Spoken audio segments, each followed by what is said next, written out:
ako želite shoutout u video, uradite sljedeće. Na YouTube-u, na vašem YouTube kanalu ako snimate, ili me ubacite na početak videa, recite posjetite ovaj kanal, Sandro Brat, subscribeujte se, ili napravite neki video, ne znam, kako bi lakše, onako na primjer rant ili nešto, ono pozitivan video, nešto ovo, ono kako god hoćete. I pošaljite mi ga ili na Instagram ili u komentare na YouTube jer ću tu ću prije da vidim. I kogod napravi nekakav video dobit će shoutout. Yeah.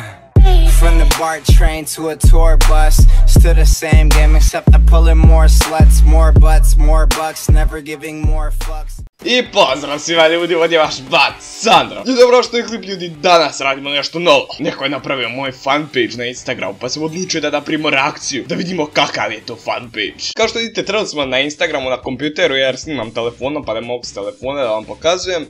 Kao što vidite ovo je moj Instagram i zapratite mi svi zato što mi treba još 3 followera do 700. I sad kada ukucam ovdje Sandro, izbaci nam sandrobat.fanpage. Pa hajmo da vidimo šta je to. Znači imamo tu par objava, ali mi ćemo ići jednu po jednu gledati. Prvo nam se ovdje nalazi video, tako da hajmo da vidimo šta je ovo. Ja sam to već komentarisao, mislim sve sam pogledao, ali ovo je kao, znaš, zamislite da je prva reakcija.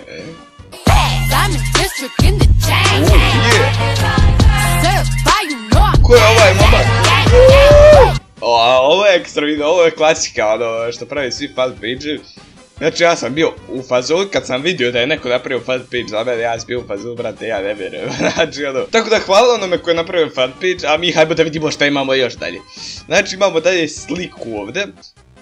Slika je dobra, sve što je meni malo kosa ovdje zaznuta, ali opet nije loše, ovako, baš dobro fino izgleda, sviđaju mi se ovi efekti. Samo da je kosa malo bolja bilo bi ekstra, ali u svakom slučaju video piše ja na času matematike, da vidimo šta je tu rečeno. Dajem čekić da u glavu spucam onoga koji je izmislio ovo. Dajem čekić da u glavu spucam onoga koji je izmislio ovo. E sad, što je meni ovdje čudno? Kako je uspjela naći, recimo, ovaj dio iz videa? Ja ne znam iz kojeg je ovo videa, to je fazon najjači.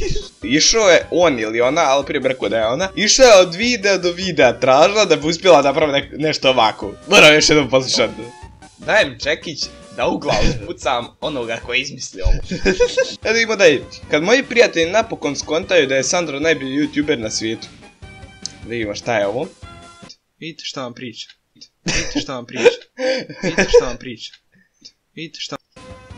I onda vi sad recite da nije Sandro Brat najbolji. Vidite šta vam priča. Prijatelj, koliko si popio, šta će biti? Ja sam popio 4 litra od jutro. Ja sam popio 4 litra od jutro.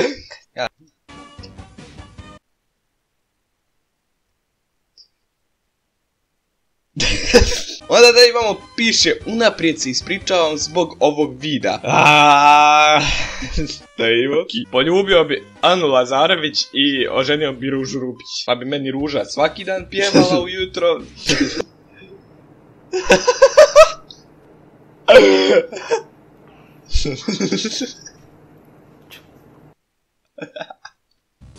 Ovo je bilo dobro. Poljubio bi...